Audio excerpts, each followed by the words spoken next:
Out of the 3 European trophies, the Europa Conference League is the least prestigious. And in the season just gone, there were some teams competing in the league phase such as Lincoln Redimps of Gibraltar, Shamrock Rovers of Ireland, or even Hamrun Spartans of Malta. And yet none of these teams who had expected to finish bottom actually did. That honour goes to Austrian side Rapid Vienna, who out of their 6 games only managed 1 point, deeming them the worst team in Europe this season. And so I have decided to take over as Rapid manager, and we're going to turn this embarrassing reality into something different. Because I'm going to take Rapid Vienna to not only greater heights, but the biggest of all stages for club football in Europe. I'm going to win the Champions League with Rapid Vienna. However, this challenge could go on forever. I could lose finals after finals.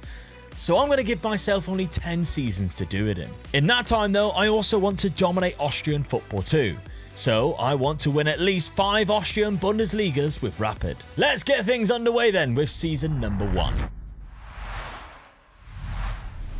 What is going to make this challenge even harder is I've even kept attribute masking on, which I never normally do. So my scouting team are about to become super important going forward in this challenge. Rapid start the campaign with 2 of their best players being loaned to the club, in striker Yannis Antis and Andreas Weimann, another attacking threat. But I did also notice that they had 3 or 4 very good centre-back options, with Ahusu being a young prospect to build around. 2 of them were also left-footed too, so I built an interesting 3-back system with a front 4 and just 1 defensive midfielder. However, the early signs were not great, and in fact, we are even worse than Rapid were when we decided to start the challenge. Because Rapid began in the second qualifying stage of the Europa Conference, and at first we cruised through against a team from the Faroe Islands with no problem. We then faced Zelina of Slovakia, and again progressed comfortably, 8-2 winners over 2 legs. But then we came up against Mainz of Germany, who are rather good, and they defeated us in both legs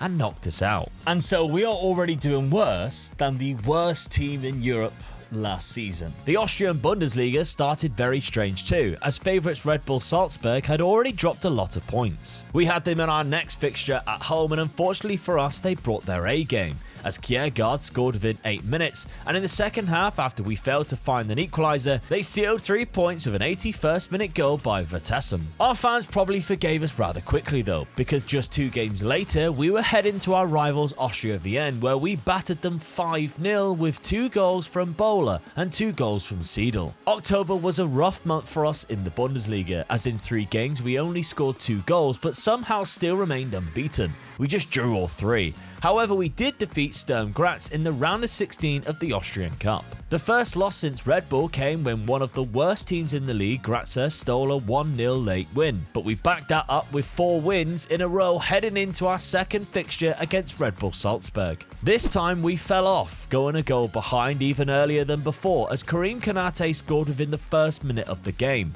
We pulled 1 back to make it 1-1, but Kiergaard scored again just a minute later, and Red Bull Salzburg, who are now sitting top of the league, scored a 3rd and took all 3 points. And that opened up a 9-point gap in the league table between us, with Rapid hanging around 3rd place and our rivals Austria rock bottom. So I decided in January that reinforcements needed to be made, and I found a striker on a free transfer. His name is Hosoya, and he is a Japanese international with tons of pace who just left a club from the J-League in Japan. And from that point, up until the split of the Austrian Bundesliga, we remained unbeaten, winning 4 out of 5 games, and although Hosoya only scored 1 goal, it was against rivals Austria Vienna in a 3-0 victory. We actually had to play them again just a month later in March too, in the semi-final of the Austrian Cup, where yet again we beat them 2-0. The league now splits into a championship group, where we would now play these 5 teams with us twice more before a winner is crowned. We beat Sturm Graz in the first game of the championship group 3-0, but then lost to Rheindorf 1-0. However, this is where our boys knuckled down and put the pressure on the Red Bull lads by winning the next 2,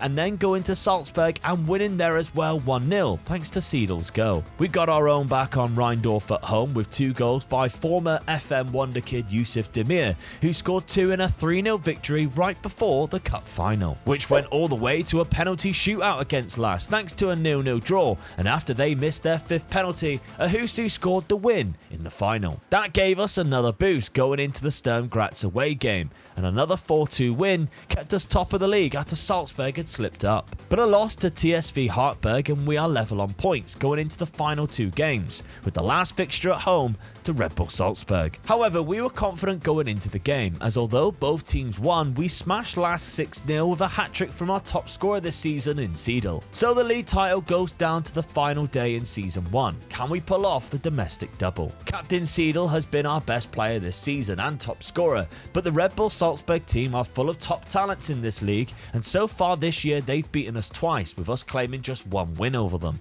So this is a massive matchup to the final day, a title decider. The winner takes the league trophy. Salzburg had the better of the earlier chances and took one when Bischoff scored an outrageous effort from just outside the box to make it 1-0. And they didn't hold off either, as after the front 2 combined for the second, things weren't looking great for our boys. We did finally pull one back on the counter-attack in the second half when the wing-backs combined, but time then unfortunately ran out, and Red Bull Salzburg are the Austrian Bundesliga winners in Season 1.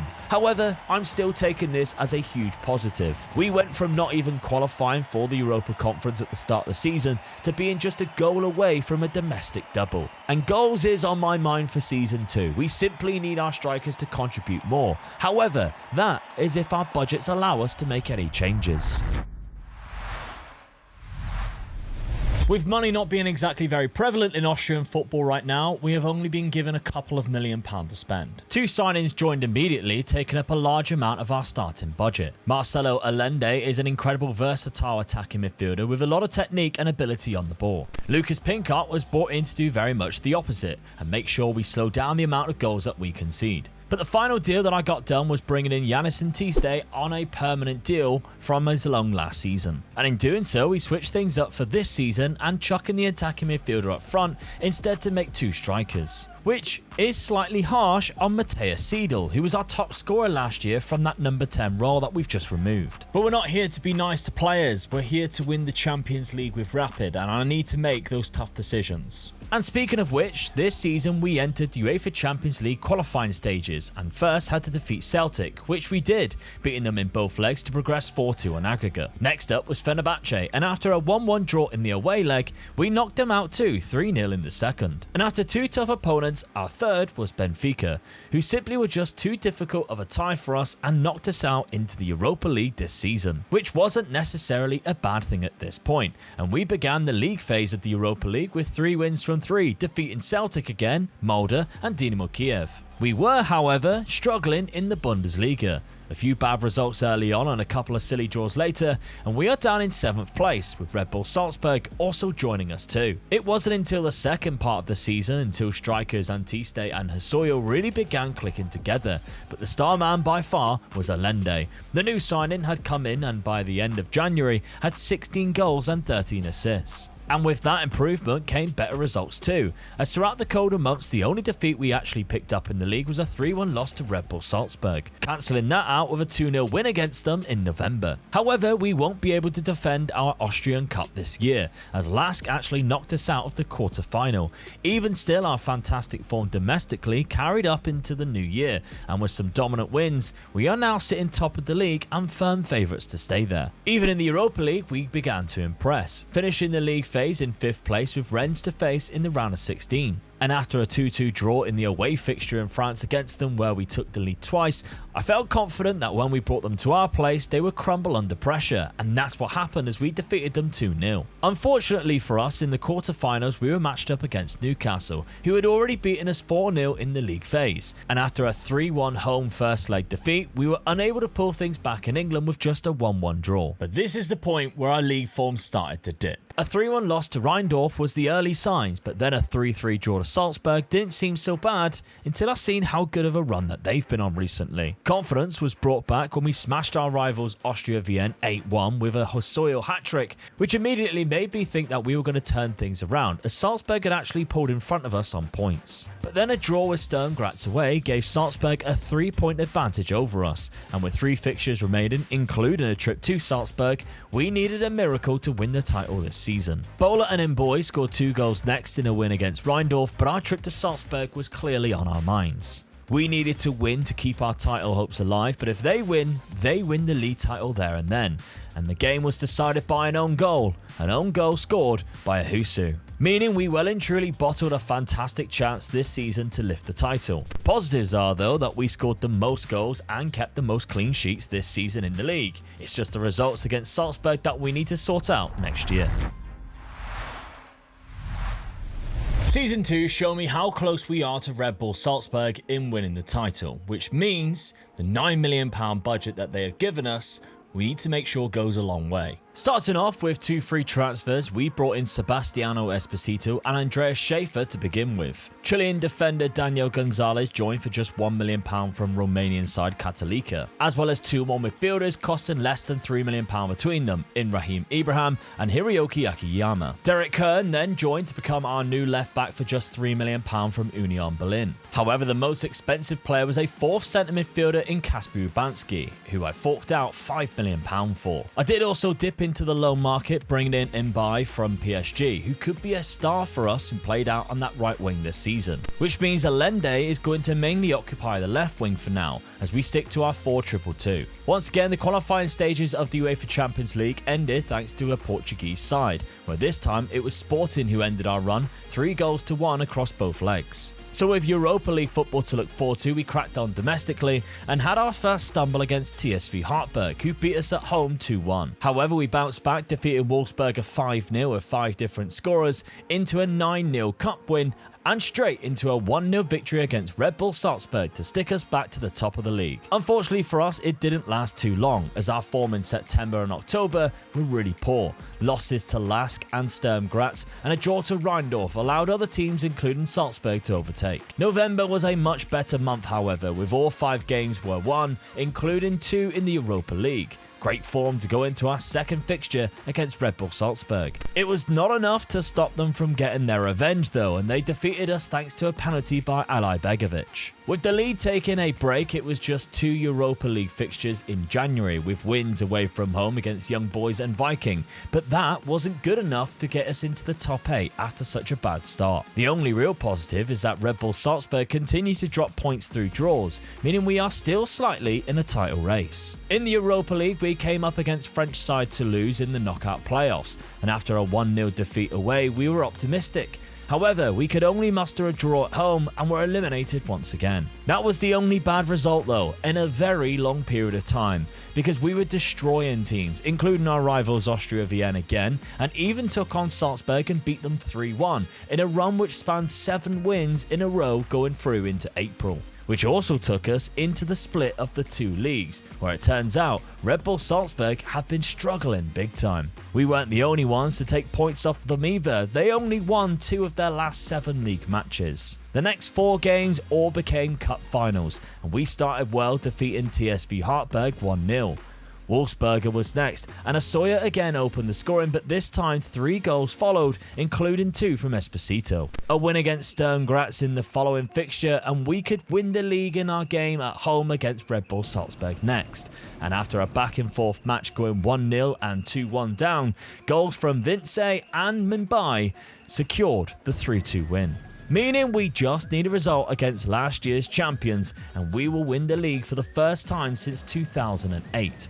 And after Ubanski opened the scoring in just the 2nd minute, the fans were ready and Red Bull could only bring themselves to score 1 goal before the final whistle, and we had done it. We were champions of Austria again for the first time in 20 years. However, the good news this season doesn't stop there, because we had reached the semi-final of the Austrian Cup and defeated a second-tier side 5-0 to send us through to face Wolfsberger in the final. Where after a fantastic start to the game, we took the lead very early on in the Austrian reign thanks to Ubanski. However, the Wolfsberger side that we had smashed 3 times without conceding a goal against surprised us and caught us on the counter to make it 1-1, with Ballo's excellent finish. That's when the Japanese striker Hosoyo worked his magic, as he brought us back in front with his first and sealed the win with his second, and our third soon after with a man-of-the-match performance. The final finished 5-2, and we are crowned domestic double champions, which is just what we need, I think, to kick on our hopes of doing it on the biggest stage, the Champions League. For now though, the next step is working with our £7 million budget for Season 4. After the title win, I made 2 signings and was shocked to see one of them even be interested in joining us. First, Martin Neto joined on a free transfer from Elche and adds a lot of quality to our midfield. The second, however, was loan signing Mbai from PSG, who was excellent last season, scoring 17 goals from right wing and has a lot of talent still to grow and develop. With that taking most of our budget though, we could only bring in one more free transfer, and that was goalkeeper Hjulsman. We kept to our 4-4-2 and our team remained very much unchanged outside of the keeper for the upcoming season. Our Champions League campaign started with more qualifiers, which I didn't expect given that we won the league, but either way we managed to get through this time thanks to wins against Selina, Zurich and Karabag, winning every single leg. It was the league that we were drawing games in, which is still better than no points at all, but at 1-1 against our rivals Austria would not have gone down well, especially because they are currently top of the league, albeit we do have a game in hand. And when our Champions League campaign kicked underway, however, with games against Real Sociedad in which we drew 1-1, and Benfica was up next in Portugal, which we hoped we could follow that with a win, but we came away with a 1-0 defeat. But that is when things got crazy in the league phase, because then we broke a record with Shakhtar for the craziest game ever, winning in Ukraine 7-6 with a 96th minute winner by Hosoya. Our momentum was then stopped with another defeat against Bayer Leverkusen, but when our future in the competition was in jeopardy, the lads started stepping up, defeating Atletico Madrid 1-0 at home thanks to Allende's goal. And we followed that with another 3-1 win at home to Club Brugge. Our 2 hardest matches in the league phase were coming up next though, as we travelled to Italy to face Inter Milan, and talisman Lautaro Martinez put them in front at the start of the second half. Yet we still stole a point thanks to Antiste's goal, and the game finished 1-1. And we followed that with our best performance yet, a 3-2 home win against Aston Villa where Antiste scored another 2 goals. And considering how we started, we were unlucky not to qualify in the top 8. Our league form throughout these months, however, had drastically improved too, and we were currently sitting top of the league with an 8-point advantage over Red Bull Salzburg. Our key man Mbai though is being targeted by Saudi clubs right before our next fixture, which is against Salzburg, in which he did in fact leave thanks to a £13 million bid just an hour before the transfer window closed. Frustrating as well because he had scored 14 goals in 14 games with 6 assists so far this year. We still came out fighting against our title rivals and got a 2-2 draw away from home, winning the other 4 games in the league that month too, as players like Wernbrand stepped up to fill in Mbai's shoes. Unfortunately though, this is where our Champions League run came to an end, losing to Juventus 4-3 on aggregate. In the league though, we were flying and 13 points clear the game before the Championship group split. We've also reached the final of the Austrian Cup yet again after defeating Sturm Graz in the semi-final 1-0 in extra time. The Championship split happened and we carried on our fantastic form with wins over Lask and Sturm Graz, but our first loss since November in the league came once again in the hands of Red Bull Salzburg. It didn't faze us however, as we went straight into a double header against Austria Vienna, winning the first 5-1, and just 3 days later at home, Hosoya, Wernbrand and Ibrahim all scored to pick up a 3-0 victory. Speaking of which, Hosoya was playing incredible and was close to 30 goals as the season ticks down with 16 assists, and the backup Antiste and Esposito is the reason why we were dominating, and with a 6-0 win against Lask, we once again claimed the league title. And so our attention turned to the Austrian Cup final again as we look to complete the domestic double in back-to-back seasons. Unfortunately, for our opponents, Austria Vienna, we had already proven that we could defeat and kind of embarrass them on multiple occasions. This game was no different. Esposito opened the scoring from a penalty, followed by Ibrahim to make it 2-0, and Hossoya made it 3 in just the 17th minute. The game calmed down a little bit after that, but it still finished 5-1 in our favour as we lift another Austrian Cup final. We now need to use this to our advantage and bring in stronger talents for the Champions League. Our transfer budget for Season 5 was at an all-time high of £22 million. And I spent it all in one, spending £21.5 million on an Austrian young winger from Sturm Graz. Hurdle joins to replace him by this season, and his pace is scary good, and he had a great season just gone as well. He wasn't the only big signing, however, as although he didn't cost me a penny, Lewis Miley is also signing, and I was very excited to bring him in, a young midfielder who massively ups the standards of our squad. Our left back was stolen from us again to a Saudi club for £6 million, which opened up more opportunity for us, as well as Ubanski, who went to the same club for £10 million. And so we made the most out of the money and put it towards wages, bringing in 3 other free transfers in Dacho Fofana, Jonathan Rowe, as well as Gustavo Puerta, bringing in Movsei Sayan to be our starting right back, an Armenian who only cost me £1.2 million, leaving us with £11 million if we need it. So our side now has so much more strength and depth going into season number 5. Thankfully, this season we didn't need to qualify for the UEFA Champions League, which is a good sign as we are taking Austrian football forward.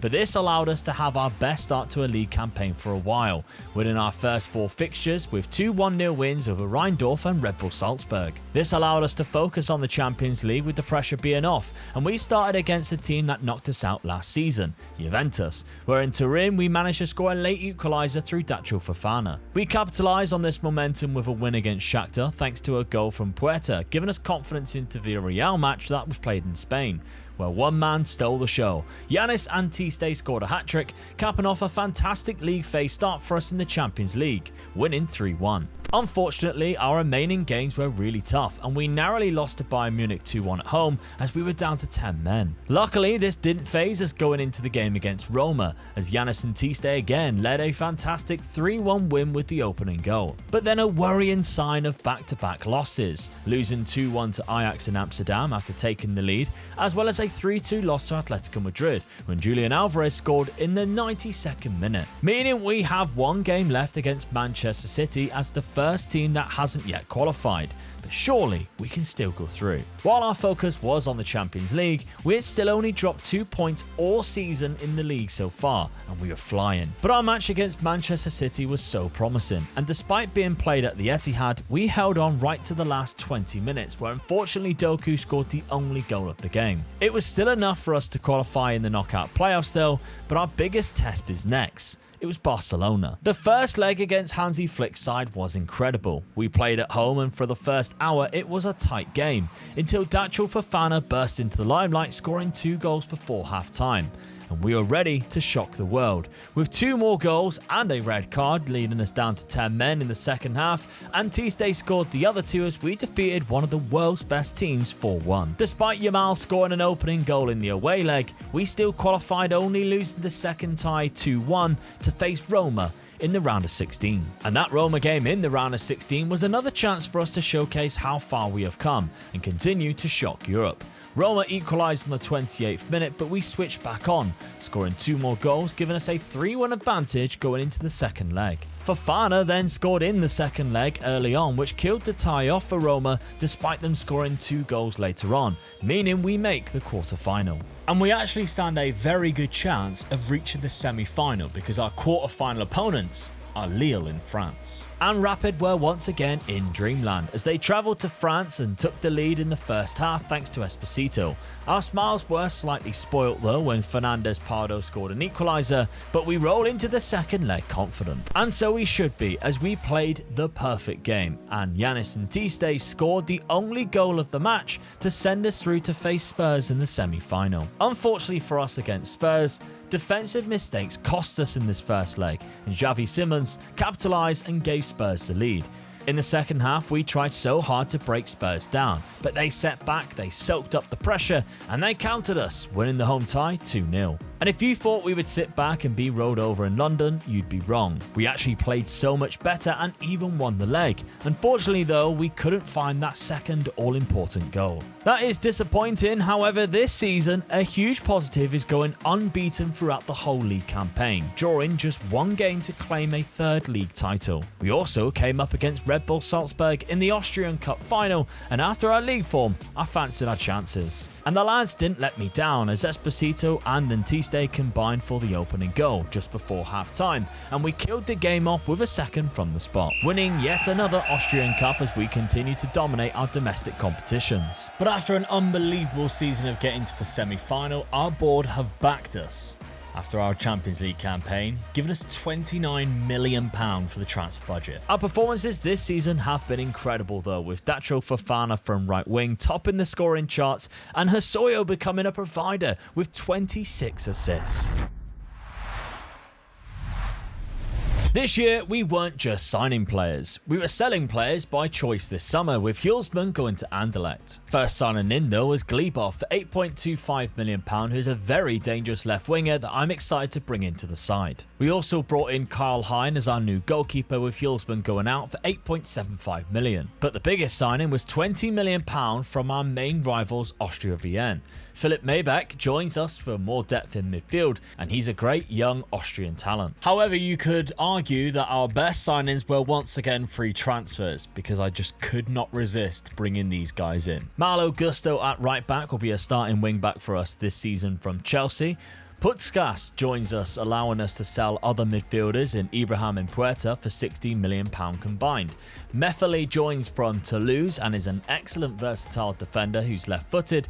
And finally, Naipan, who joins from City, as we now have so much potential in the future. Our side is now so strong we could potentially even field 2 11s that will still win the league. And we cracked on with the start of the season, winning 4 of our first 5 games, drawing 0-0 to Klagenfurt, which was really the only surprise from the first month before the Champions League started. This season though, after the confidence of the semi-final appearance last year, we felt different, as we strode through the first 3 matches with 3 wins against Napoli, Malmo and PSV Eindhoven. Our first test was actually against Chelsea at home when they took the lead through an own goal, but Putzkas and Hosoya turned things around in Austria to give us another 3 points in the league phase. Things flipped on its head when we lost to both Juventus and Besiktas, both away from home without scoring a goal, leading into the final 2 games. Well, we were back to winning ways against Lille, defeating them 5-2. But whether we qualify in the top 8 or not relies on our final game, which is against Liverpool, who are currently top. Unfortunately, we were unable to pull off a shock win at Anfield, but saved our dignity, only losing 2-1. And that goal difference allowed us to scrape through in the top 8. Domestically, we were once again dominating and looked dead certs to win the league. Of course though, it's the Champions League that we are concerned with this year, and an away trip to face Michael Carrick's Manchester United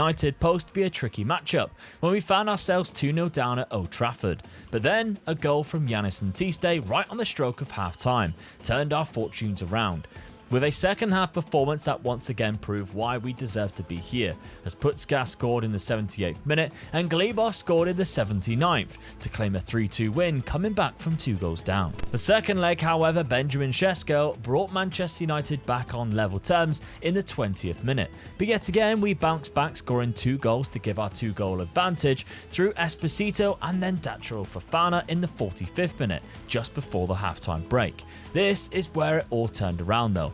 The second half for us, which was a sad sight to see after pulling things back in both matches. Manchester United were so dangerous going forward. Sesko picked up another, then Mbeumo levelled things up, only going on to score the winner in the 95th minute, knocking us out. We ended the season again unbeaten domestically, drawing 4 games this time, and we are making a habit of winning this league. We did fail to win the Austrian Cup though, losing to Salzburg only on penalties in the quarterfinals. The numbers that our players are putting up is even better than last year, with Yannis Antiste bagging 31 goals and 17 assists alone. And our budgets are big too, without losing any players that boost it up this time. Despite our strikers putting up massive numbers in season number 6, a striker become available in season 7 that I just couldn't resist signing. A free transfer as well for Dastan Satpayev, who had been neglected at Chelsea but still developed into a beast of a striker, and at 22 years old needs a little bit of love to get his career back on track. This summer you could class as a rebuild season for us at Rapid because we sold players who have taken us this far, like Antiste and Daniel Gonzalez amongst others, which raised £36 million total. Another free transfer joined us in Jesus Rodriguez from Como, and you can see why I'm selling my first team players when the quality is only going up. I even brought in a new goalkeeper for just £1 million, who I think may even start this season. He is that good. I splashed £6 million on a new striker who is just 18 years old from Zagreb, and he has everything but high physical so far, but even that can be trained. I also picked up a Brazilian striker named Lucas, again only 19, that I have plans to transform into a right winger,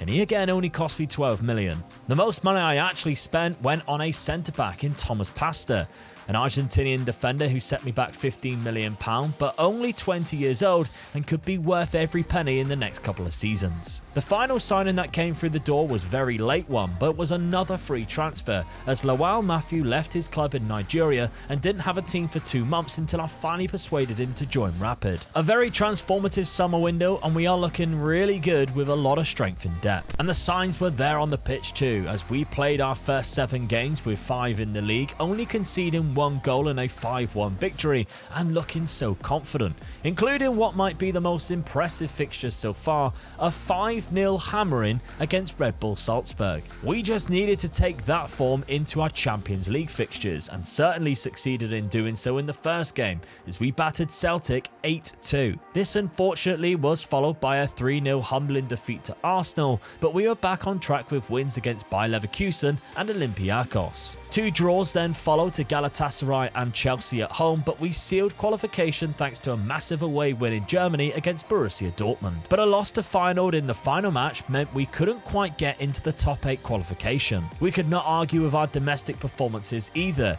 and all of the new stars of this Rapid team like Observac, Jesus Rodriguez and Satpayev were all chipping in with goals and assists, helping us storm the league again, only dropping 2 points in a 3-3 draw with Salzburg. Our run in the Champions League knockout started with a loss in the first leg against Lyon, 2-1, but when they came to Austria it was a different story, and we celebrated a 4-2 win thanks to goals by Fofana, Satpayev and Glebov. However, the home advantage would be put into question in the round of 16 as we welcomed Spurs. Yet again though, we couldn't believe what we were seeing as we put 4 goals past them to nil. Although we did almost throw it away in the second leg as we lost 4-1, but we held on to progress through to the quarterfinals where our opponents would be the Portuguese Porto. This time we failed to score 4 at home in the first leg, but still took the lead going into the second leg in Portugal by just 1-0. And the second leg did not get off to a great start when Porto scored early on and equalised in the aggregate score through William Gomez. But we got ourselves back in front almost immediately, and with confidence too, with a great goal on the counter by Naipan from midfield. However, a deflected shot by Varela put Porto back level on aggregate, and with the tie in the balance, they countered us again with numbers, and Gabi Veiga sent the Portuguese through to the semi-finals. As disappointing as that was, we did have some key players missing, so I'm not going to take that to heart, and we're going to focus solely on the domestic performance, which in the league could not have gone any better, as we continue to smash our way through our rivals to lift the Bundesliga trophy completely unbeaten, which has been the case now for the last 3 seasons. We also stuffed Salzburg 3-0 in the semi-final of the Austrian Cup, although it did take us to extra time to do so, mind. And we celebrated yet another Austrian Cup win with a massive 5-1 victory over Lask, which in case anybody has lost count means we have now won 5 of each of the domestic trophies, completing that part of the challenge too, meaning we just now have to win the UEFA Champions League. And with performances like this from our players, surely we are getting closer and closer. This season we welcomed Stokic, who joined us after agreeing to sign last year and stay for another year on loan for 10 million. A Costa Rican joins next, and it's another attacking midfielder too, costing us 2.5 million. £15 million was spent on another defender from Germany. Armour was still only 22 years old and could be quality with a season under his belt. No doubt though, the key signing this year is Zadalis from Greece. The striker is just 20 years old and has the physical prowess to be amazing up there with our lightning fast attacking threats. And he's the only one of our new signings which mainly affects the starting 11 this season. Our amazing 3-year unbeaten run finally came to an end in the league in the 4th match of the season when Red Bull Salzburg turned us over 2-1. What's crazy is that we still had a plus 18 goal difference from the other 4 games, and one of them was a 1-0 win over Lask. However, with the 5th title won, my sole focus was on the Champions League, and the league phase games did not get off to a great start, with the first 3 all being defeats to Sporting 4-3, PSG 2-0, and another 2-0 loss to Bayern Munich. We finally picked up points when we hosted Ajax in Austria, and new Greek striker Zadalis scored a hat-trick in a 6-0 win, hoping that would kickstart our campaign, albeit a little late. We went straight into another classic against AC Milan and thought we came out with a 3-2 win when Glebov's 88th minute strike to make it 3-2. But Konrad Harder had other plans and scored an equaliser in the 95th minute. My favourite performance though was against Arsenal, who last season, remember, stuffed us 3-0, and this season we held them to a clean sheet when Lewis Miley's wonderful goal was scored, and it was the only one of the game. This meant we really needed 2 more wins to make sure we qualify, and in Frankfurt we thought we were cursed as they scored a 90th minute equaliser to make it 1-1.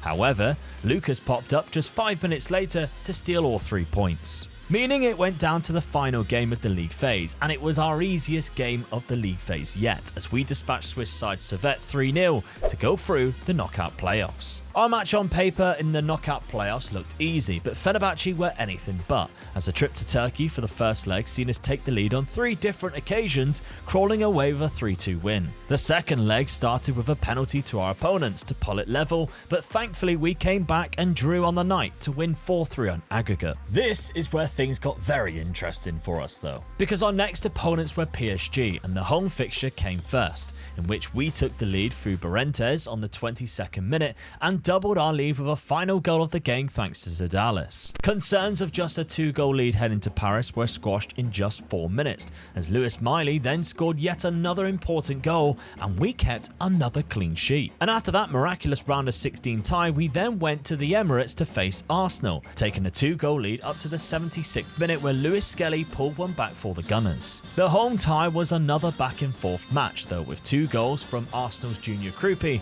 but thankfully for us and Rapid home fans, 2 goals from Jacob Peter Hurdle as well, setting us up with a semi-final against Liverpool. The first leg at Anfield was a very tough matchup for us, and Liverpool took an early lead through Kenan Yildiz. And it was that man who doubled Liverpool's advantage late on with a deflected header. We weren't out of it yet though, pulling a goal back to give us confidence to go into the second leg just 2-1 down. We could not have asked for a better start in the second leg, countering Liverpool from their own corner kick to take the lead thanks to Zadalis. And we went from 2-2 on aggregate to 3-2 up just 10 minutes after half-time when the same man scored again. But the story doesn't stop there. Liverpool pulled things back level on aggregate just 5 minutes later, and Ekitike then put Liverpool back in front with 5 minutes to go. We pushed on and left ourselves exposed, trying to pull things back level, and Kenan Yildiz punished us, knocking us out of the Champions League. Once again, we won the league comfortably, claiming our 6th title.